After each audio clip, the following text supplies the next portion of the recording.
গতকাল রাত ১টায় বাংলাদেশ সময় রাত ১টায় আর্জেন্টিনা এবং ফ্রান্সের মধ্যকার এবারের অলিম্পিকের প্রথম কোয়ার্টার ফাইনাল ম্যাচটি অনুষ্ঠিত হয়ে গেল। ম্যাচটি খুবই প্রতিদ্বন্দ্বিপূর্ণ এবং আকর্ষণীয় হয়েছে।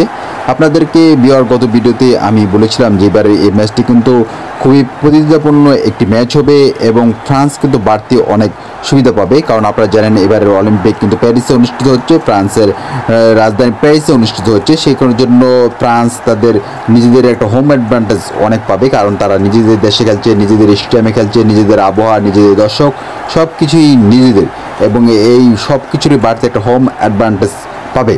এবং আপনাদেরকে আমি আরও বলেছিলাম যে এই ম্যাচ যদি আর্জেন্টিনা জিততে চায় তাহলে আর্জেন্টিনাকে অনেক বেশি ভালো খেলতে হবে, অনেক বেশি নৈপুণ্যতা দেখাতে হবে, কারণ আর্জেন্টিনা তো আর এই হোম অ্যাডভান্টেজগুলো পাচ্ছে না।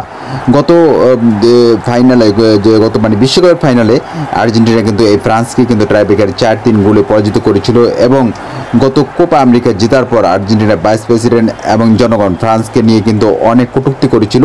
যাই হোক, সেজন্য কিন্তু আর্জেন্টিনার ভাইস প্রেসিডেন্ট অনেকটা ক্ষমা চেয়েছিল, কিন্তু শুধু ক্ষমা চাইলেই তো হবে না, ফ্রান্স কিন্তু প্রতিশোধ নেওয়ার জন্য অপেক্ষায় ছিল। গত বিশ্বকাপে তারা আর্জেন্টিনার কাছেই হেরেছে, এবং ফ্রান্স কিন্তু অপেক্ষাকৃত অনেক ভালো খেলেছে, অনেক আক্রমণাত্মক এই ম্যাচটিতে খেলেছে, এবং ফ্রান্স কিন্তু 1-0 গোলে আজকের এই ম্যাচটিতে জয়লাভ করলো। তারা কিন্তু এটি প্রতিশোধ নিতে চেয়েছিল, এবং সেই প্রতিশোধ কিন্তু ফ্রান্স কিন্তু নিয়েই ছাড়লো।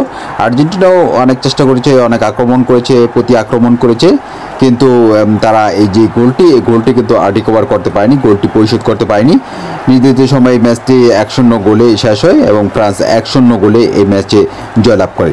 হ্যালো ভিউয়ার, আপনাদের পরবর্তী ভিডিও দেখার আমন্ত্রণ জানিয়ে, এবং ভিডিওটি যদি ভালো লাগে তাহলে অবশ্যই লাইক করবেন এবং বন্ধুদের কাছে শেয়ার করবেন, এবং প্রতিদিনকার আপডেট নিউজ পাওয়ার জন্য এবং ভিডিও দেখার জন্য অবশ্যই চ্যানেলটি সাবস্ক্রাইব করে রাখবেন।